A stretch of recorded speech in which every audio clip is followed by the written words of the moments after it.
Listen, if you're joining us for the very first time, over the last several weeks, I've been teaching a series called Choose Joy.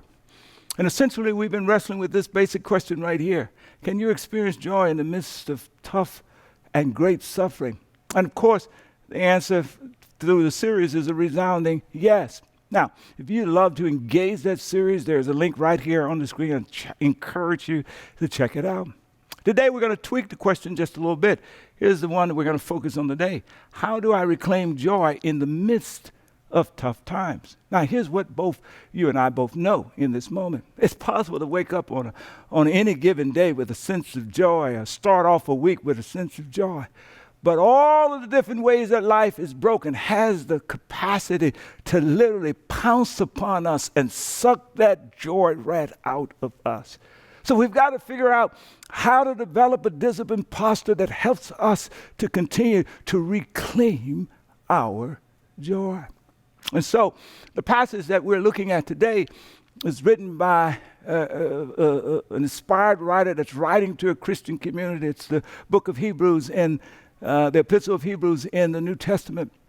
And the community that he's writing to is a group of Christians, Jesus followers, who are undergoing horrendous persecution and trauma and tragedy. They are desperate to try to figure out how does one reclaim one's joy in the midst of tough times. And what's fascinating about the writer here in Hebrews is that he says to them, well, listen, I want you to focus your attention on the master teacher. And he's talking about Jesus. And he says, and I don't want you to catch him in the classroom when he's delivering the Sermon on the Mount.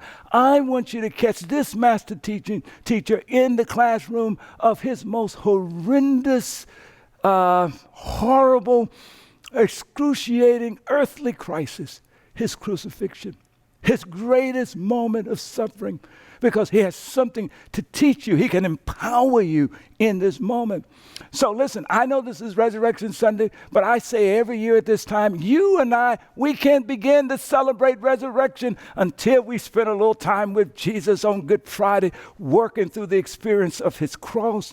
And even if you don't believe that Jesus is the Son of God, I still want you to lean in. Somebody shout, lean in.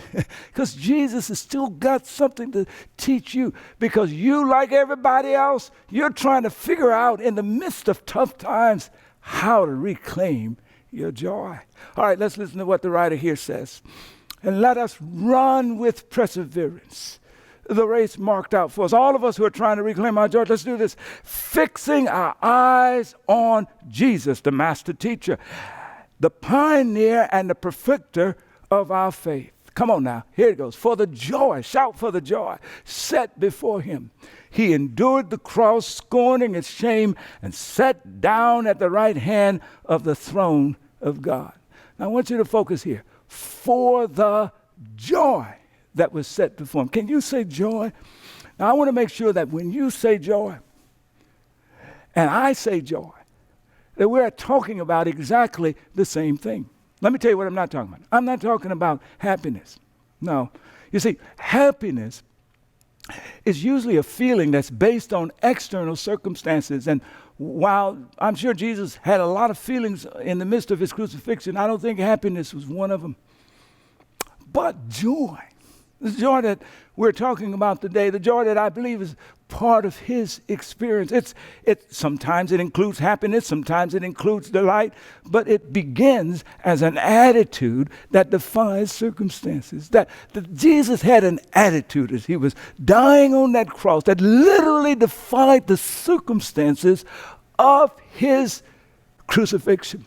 And that experience, that sense of joy that I want to call it, is also captured, is also captured by words like an inner confidence, a conviction, an assurance, a joy. Can you say joy? All right, listen. Let's look at the text here very closely. Note this, fixing our eyes on Jesus, the master teacher, in the midst of crucifixion, is going to teach us about two things that are key to reclaiming our joy. The first he's going to teach us about is his unique brand of faith.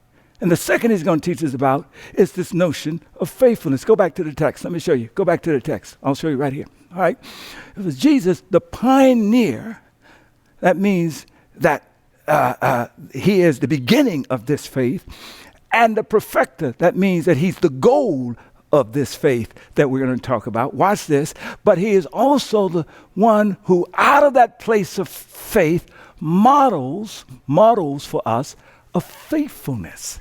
And so the two words that you want to keep your eye on as we work through this teaching, as I've said, is faith and faithfulness. See, faith is a posture, it's an attitude, but faithfulness, oh, that's a series of actions that you and I must engage in as we replicate the lessons that Jesus teaches us as he dies in the midst of crucifixion. All right, listen, here's a story. When I was back in Boston, I pastored a church there for nearly 20 years, and there was this comedy act that really was rooted in the 50s and the 60s and the 70s, kind of rural New England culture out of the, kind of eastern Maine. It was called Bert and I. And they had a kind of routine that they would do as they would use the accent of kind of a rural Maine dweller. And it was centered around this kind of fictional place, Melanacha. The question goes to Bert, how do you get to Melanacha from here? And Bert responds, well, you head down this highway and you go, about 15 miles. You go see a lake there off on the right, and you make a right, and then you head on down. No, I'm sorry. You really need to go down this highway, and it's really about 30 miles, and you're going to run right into a little old small town. It only has about one red light there. So when you get to the first red light, I want you to make sure you make that first Melanacha, huh? You can't get there from here.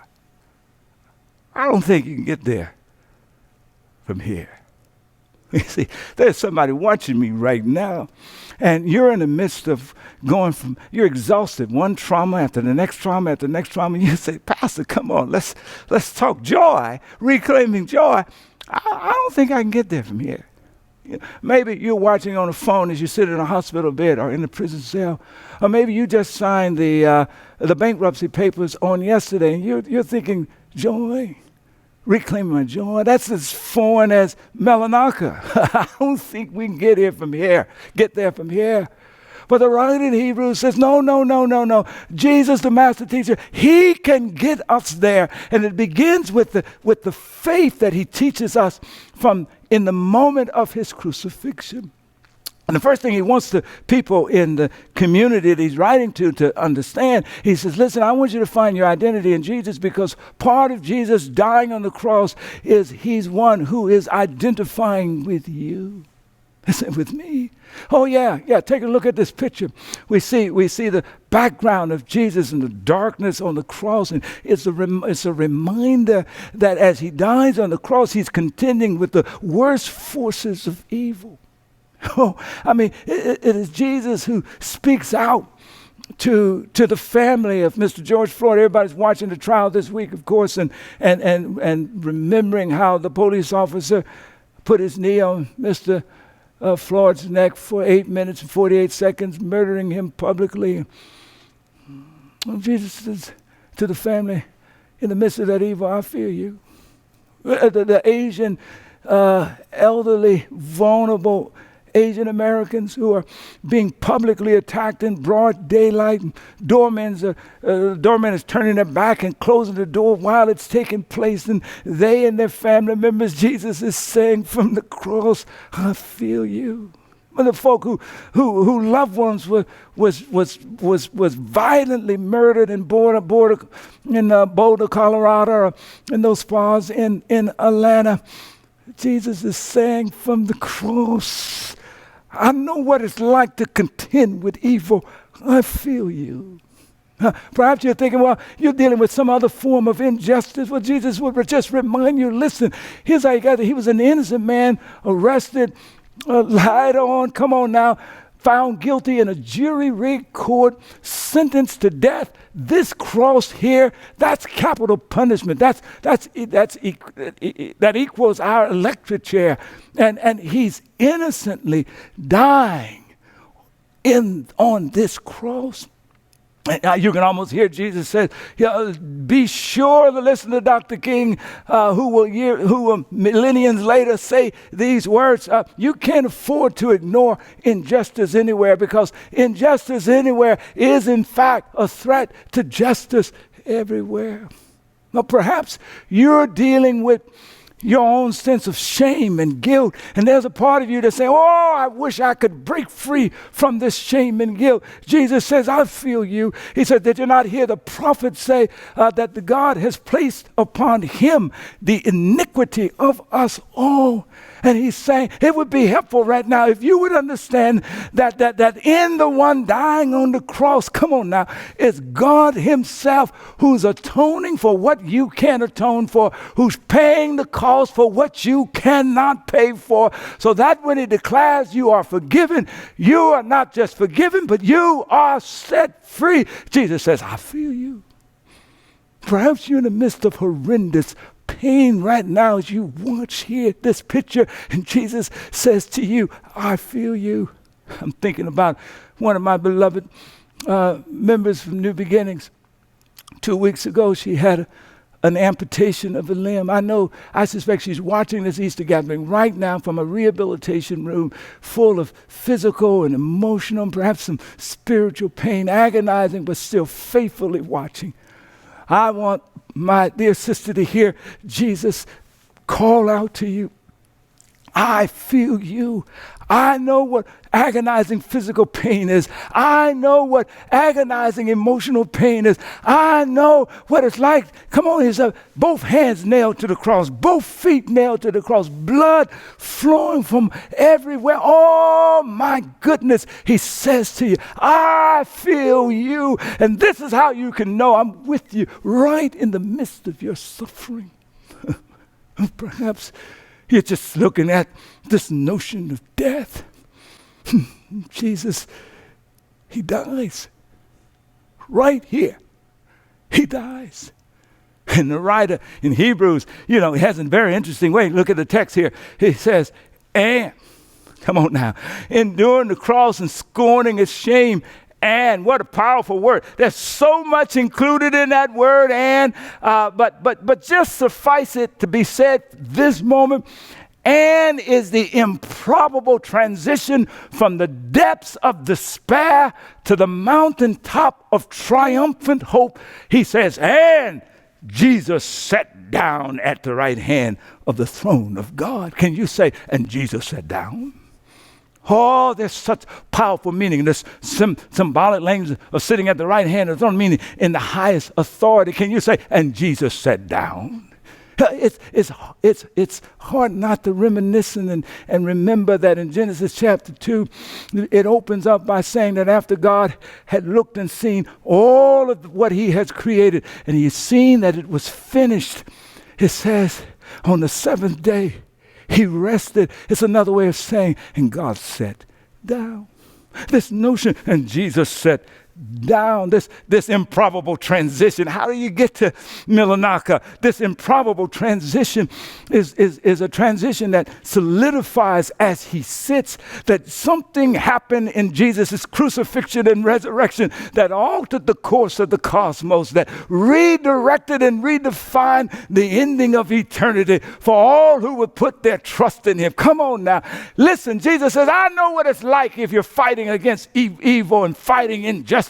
I know what it's like if you're fighting and struggling with pain and guilt and shame. I know what it's like, but I've sat down. Somebody tell somebody, he sat down. And yes, you're still in the fight. You're fighting for hope. You're fighting against despair. You're fighting against depression. But Jesus says, I just want you to know in this very moment, I sat down. That means I've finished the work. It has been accomplished, and the fight that you're in is fixed. You're going to win. Come on. You're going to win. Oh, if you ever watch those TV shows about these 15-round fights, it's a movie, but you know the fight's been fixed. And so the guy, he loses the first round, the 5th round, the 10th round, the 14th round. All of the points are stacked against him, but in the 15th round, he still ultimately wins. Why? Because the fight is fixed. Jesus says, from the posture of my ultimate authority, because of what I've done, because of how I've altered the cosmos, come on now, it's finished. And now you can be assured that goodness will win, and justice will win, and forgiveness and redemption will win, and joy will win out over pain, and life will win out over death.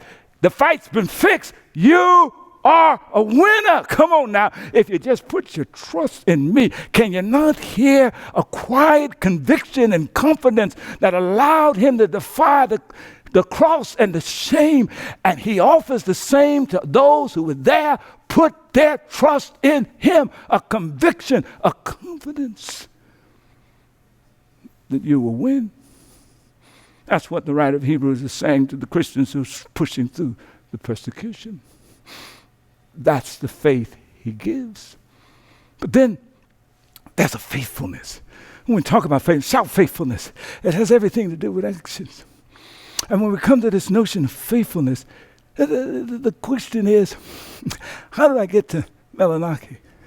How do I get to a place of joy? And what the writer of Hebrews says is simply, well, first, come on now, put your trust in Jesus. Second, follow him. Listen to what Jesus says a couple of days before he ends up in Jerusalem and ends up in the midst of the crucifixion. He's walking alongside the road. Tons of people are walking with him. They've been excited about all the miracles they've seen. And he kind of just steps off to the side. He says, come here. I know you guys are talking about being my disciples. He says, look at here. Whoever wants to be my disciple must deny themselves, take up their cross, and follow me. Wow. Take up your cross. That means engage your suffering. Follow me. That means fix your eyes on me. Find me, come on now, in the midst of my crucifixion, and what you see me do in the midst of that crucifixion, I want you to replicate that in the midst of your suffering. He says, come follow me. And listen, if I had been in the crowd, I said, oh, well, no. You're going to end up on the cross and the crucifixion and all that kind of stuff. And, I don't really think that's for me. I just like to be around you when you work these miracles. I really like the miracle of turning the water to wine. That's some really good stuff, Maybe you can leave a little bit of that around and I'll catch you on the other side. No, Jesus says, come follow me. No, you're going to end up in death. And Jesus says, that's right. Come die with me. You see, that's what's meant by this point right here. Deny yourself. Here's the first action that Jesus asks of us. Learn to die to self. There is no crucifying Jesus on the cross unless Jesus first decides to die to self. He said, replicate that action in your own suffering. Here's one of the things that hardship does. Hardship in your life tends to surface all of the artificial stuff that's in your life. It helps you to process through your values. Adrian Brown, who's a social justice activist and an author, in a publication a few weeks ago said this. He says, listen, she's noticed that the hardship of the pandemic that locks us working at home has really driven at least the people in her circle to a new level of authenticity. And she describes it like this. She says, people are showing up for Zoom meetings. They're not all dressed up. And it says, and no one is ever surprised when a kid does a cartwheel across behind or the cat jumps up and moves the monitor out of the way. Everybody just makes the adjustment and just keeps on because nobody is trying to pretend like they got their lives all together. It's just, all of our lives are in a mess. If somebody's in the room with you, just say, yeah, my life is in a mess. Come on, let's just focus. Let's go ahead and focus on the substance. That's what hardship does. And one of the things that Jesus would teach in the midst of his crucifixion is that one thing that you've got to slay is selfishness. Can somebody just shout selfishness? Oh, yes. Think about all the times in the midst of our hardship where we find that the dialogue comes back to me and my and I, as though nobody else and no other interest even matters. Selfishness. You know that Jesus is surrendered to crucifixion is the ultimate act of selflessness. Come on. This is what he says to Pilate. Pilate had him arrested, and Jesus says, listen, don't get it confused. I have power to lay my life down. I have power to pick it up again. Come on, I'm here voluntarily. Paul writes about Jesus these incredible words. He says, while we were yet powerless, Jesus Christ died for the ungodliness. It was an act of selflessness, which meant he slayed selfishness. Slay your selfishness. Secondly, slay the power of materialism in your life. I don't mean go sell everything you got and go live out in a tent in the woods. I'm not talking about that. As a matter of fact, I'm suggesting you ought to enjoy living in that beautiful house that you're living in. Just don't live for the house or for the next house. No. You enjoy looking forward to that promotion and the new raise that you're about to get. Just don't confuse the amount of money you have or don't have in your bank account, the amount of investments you have or don't have in your stock portfolio. Come on, the educational certificates you have or don't have on your wall. Don't confuse that with how you calculate your value in your life. Who knew? As Jesus dies on the cross, come on, listen, he's been stripped of all that he has. He has no gold, he has no silver, come on, he has no stock investments. All of the clothes have been stripped completely.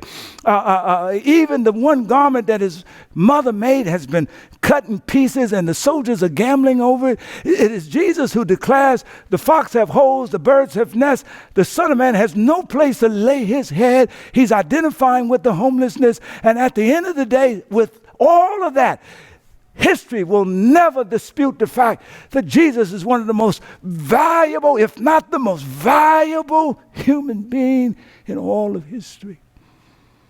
Why? Because he had two things going for him. Number one, he knew he was boundlessly loved, right? I mean, don't you remember at his baptism, the sky cracked and the voice came from heaven declaring, this is my beloved Son in whom I'm well pleased. Before Jesus did anything. Oh, if you don't get anything else from this message, might you leave this Easter Sunday morning knowing that the crucifixion and the resurrection of Jesus is everlasting proof, come on now, that nothing can separate you from the love of God. You are boundlessly loved. But you know the second source of his value?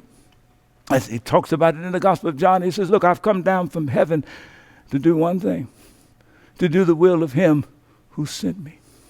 And so when you found Jesus on the mountaintop in the midst of his popularity, come on, in the midst of his popularity, you know what you found?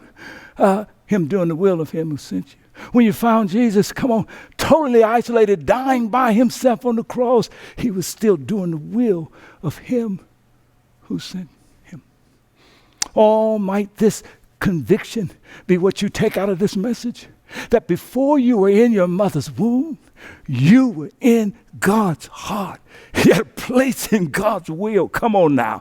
And all that you would rise in the morning with one conviction. Come on. That I am to do the will of him who sent me. That's why you teach in that classroom. That's why you're starting that new business. That's why you're coming home early to hang out with the kids and the family. To do the will of him who sent me. Let that be the mantra in your life and your position to begin to reclaim your joy, even in the midst of suffering. All right, listen. So the first action step, faithfulness, is to die to self. The second is to decide to live for greater. Come on, shout, live for greater. Let's watch this text here. Look at this text. Look into Jesus, who for the sake of the joy. This is the NRSV translation of the text that I've been reflecting on. Listen to this. For the sake of the joy. I told you in the first message I taught several weeks ago that there's a hidden prize in the midst of this joy. Here's the question I want you to ask. I love this word, for the sake.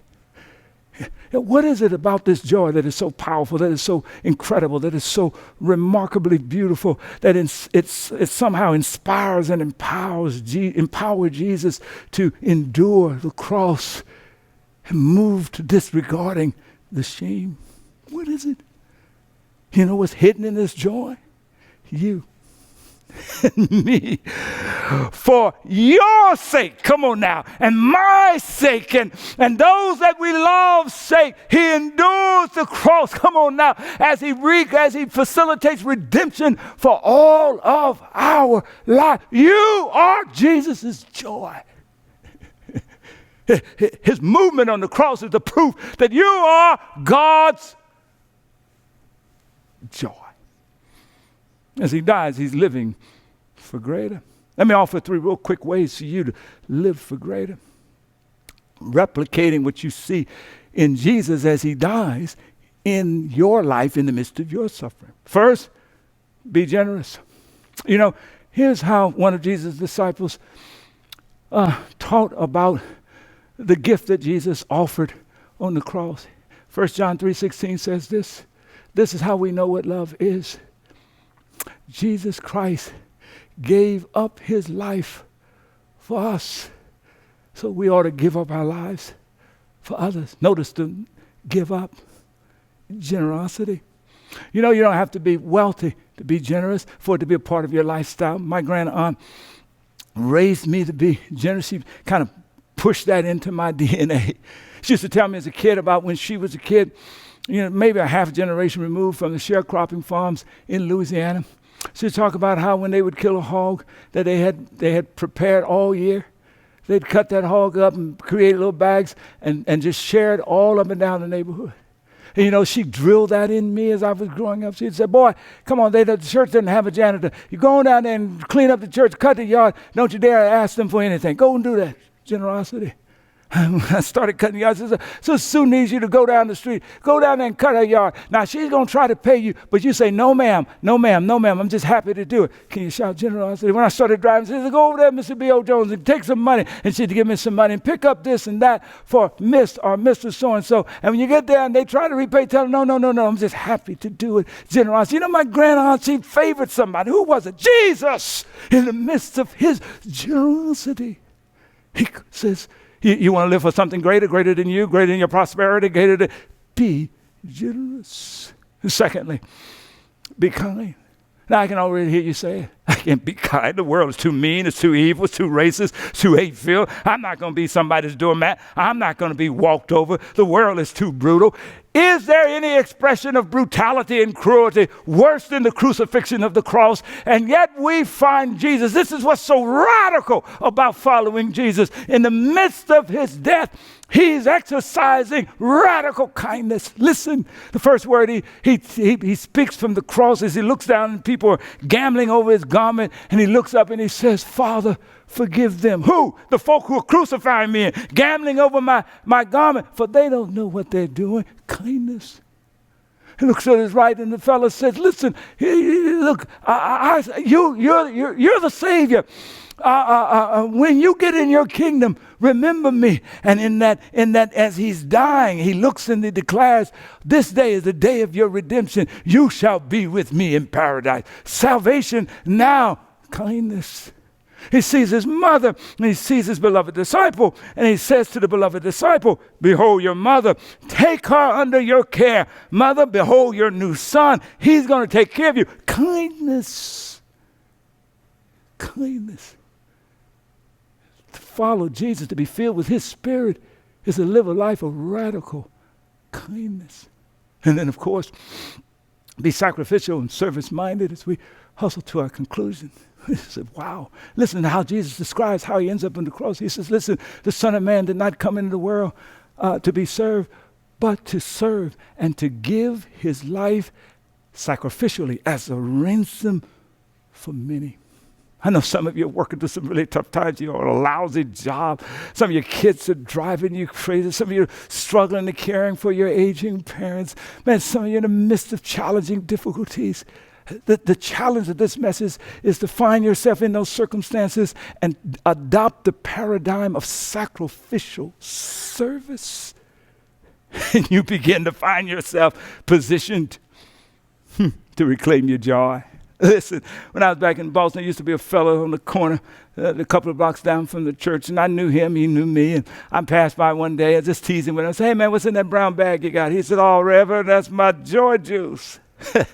Listen, here's what scientists tells us. For the last 15, 20 years, they've been doing this research, and they said, listen, people who regularly are generous and kind and sacrificial in their service, it activates the chemicals in the pleasure center of your brain. Come on now, that God has built into your anatomy some joy juice. So I'm suggesting, come on, be generous, be kind, be sacrificial, follow Jesus' lead, and activate your joy juices. All right, let me finish here. Come on now. Come on. Die to self. Live for greater. And then, trust fully. Notice this text. Notice this text. Jesus enduring the cross. Here he is in the final moments. When he received the drink, Jesus said, it is finished. It's completed. I finished what I need to do. With that, he bowed his head and gave up his spirit. As we think about this notion of what he just did, he's illustrating a full trust in the Father. Oh my goodness. Let me give you two insights about trusting fully. Some of you said, I'll never be generous and kind and self-sacrificial because I don't want to be a doormat. I can't trust the world in the midst of that. I'm not asking you to trust the world. I'm asking you to trust the creator of the world, who has revealed himself through Jesus, who declares that if you act in the way that Jesus acted, that your efforts will not be wasted. It will be built into the redemptive work of the world, and the world will get better, whether you see it or not. And more importantly, you'll become a better person. And then, of course, we will all come to this place where we will face physical death. As I think about this, I'm reminded that there was a lady back in Louisiana where I grew up at. I think she lived probably around New Orleans and Baton Rouge. And when she was getting ready to die, she gave instructions. She says, listen, when I die, I want you to write on my tombstone one word. You say one word. And so when they lowered her body and buried it, and you saw on the tombstone, waiting. Waiting. He said, what are you waiting? Oh, she's essentially saying, I'm taking my place. Come on. Where Jesus was at the end of Friday evening when the text says he died. When history says he died. You know, and Friday night he was dead. And Saturday morning he was dead. But in that death space, he was waiting. Saturday evening he was dead. Saturday night he was dead. But he was waiting. Somebody might have the audacity to ask, what was he waiting for? And if I might use the vernacular of the elderly African-American preacher, I would declare to you, he was waiting for Sunday morning. Tell somebody Sundays are coming, y'all. And on Sunday morning, his disciples would rename it the Lord's Day. Come on now, the earth did shake. On Sunday morning, the rock did roll, that he who was dead did come back to life and walked out of the tomb. And the angel announced to the women who showed up, why are you here looking for the living among the dead? He kept his word. He is risen. That is the resounding hope for the church in all ages, despite despair. That is the resounding hope for the Christian who buries a loved one at the graveyard. He is risen. That is the resounding hope for that person who is shrouded in the darkness of despair. He is risen. Oh my goodness. And because he's risen, I'm guaranteed to ultimately rise in joy and in victory. Oh, but while I wait, may it be so that I will declare with the psalmist, this is the day that the Lord has made, and I will rejoice and be glad within it. While I wait, I will rejoice by dying to self. I will rejoice by living for something greater. I will rejoice by trusting him fully. I will rejoice indeed, for I will reclaim my joy as a weight, because I know Sundays are coming. Amen. Amen. And amen. Praise God. Listen, every year at this time, as believers who follow Jesus, we commit our faith right here by participating in a prayer. And those who might be listening and you're looking, come on now, to reclaim your joy and to lock into that confidence that is found, I say, uniquely in Jesus. I invite you to participate in this prayer. Treat it as a prayer of first-time commitment or returning to your commitment. Would you just offer your hands out like this, if you would? Just pray with me. Jesus, I accept your amazing love, grace, and forgiveness poured out through your death and resurrection. Now, living Lord, help me to daily reclaim my joy. As I die to self and live for greater, teach me to trust you more fully in life and death, that I may ultimately rise in joy and victory. Amen. All right, listen, if you prayed that prayer with me for the very first time in your life, or if you prayed it as a recommitment prayer, that you're returning to your faith after being away for 6 months or a year or longer, then here's the deal.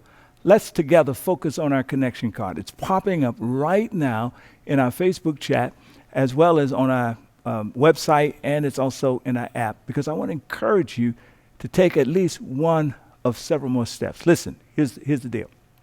Go to the connection card, go to the Sunday section, look at Next Steps with Jesus, and you got 3 options there. One is a decision to say, I want to be a Jesus follower, or I want to return to my faith. The third simply says, I want more information. Okay? If you want to pick either of those 2 options, go ahead and make that decision now. If you don't have access to the connection card, we're going to make it real easy for you.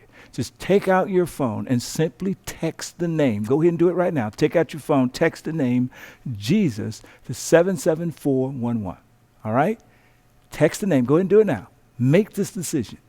Jesus to 77411. Lastly, if you want to be baptized, in the next 2 weeks, we're going to be doing virtual baptisms. So all you got to do is indicate that right there on the connection card, or go to our event page. We would love for you to participate in our next baptism, wherever you live in the world. All right? Okay. Get back here next week for us to kick off my brand new series called Grow.